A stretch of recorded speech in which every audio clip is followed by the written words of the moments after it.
Have you ever brushed off advice, thinking you know better? That's what Leo did, and he paid for it. Leo was tying his shoes, excited to reach the next town. His grandfather leaned on his cane, watching him closely.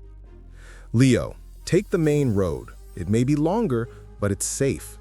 The woods are not what they used to be." "Grandpa, you always worry. I'm strong, I'm quick.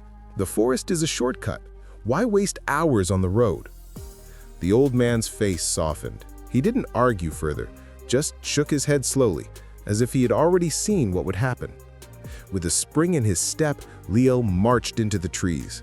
The air smelled of pine, sunlight scattered through the branches, and birds darted overhead. For a while, it felt perfect. He even chuckled to himself. "See? Grandpa's just stuck in the past." But the deeper he went, the path grew unfriendly. Roots twisted like snakes, rocks jutted out like hidden knives. Strange creaks echoed from the shadows. Still, Leo pressed on, muttering, "Nothing I can't handle."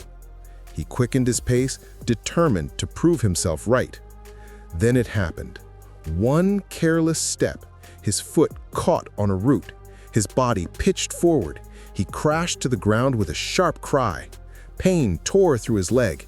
He tried to rise, but collapsed again. The shortcut had turned into a trap. The sun slipped lower. Hours crawled by. Every sound, a snapping twig, a distant howl, reminded him how far from safe he really was.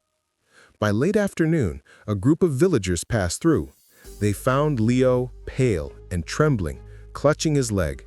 Without hesitation, they lifted him onto their cart and carried him home. He said nothing. His silence was louder than any cry. At the doorstep, his grandfather waited. He didn't scold, didn't shout. He simply looked at the bandage around Leo's leg, then into his eyes, and whispered, "I warned you, not to control you, but to protect you." And for the first time, Leo understood.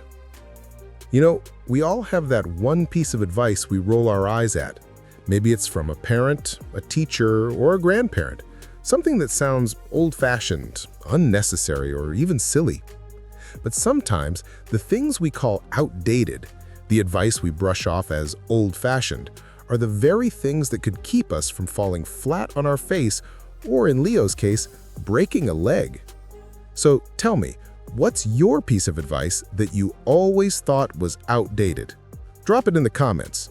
Let's share them, laugh about them, and maybe even realize a few still hold more truth than we admit.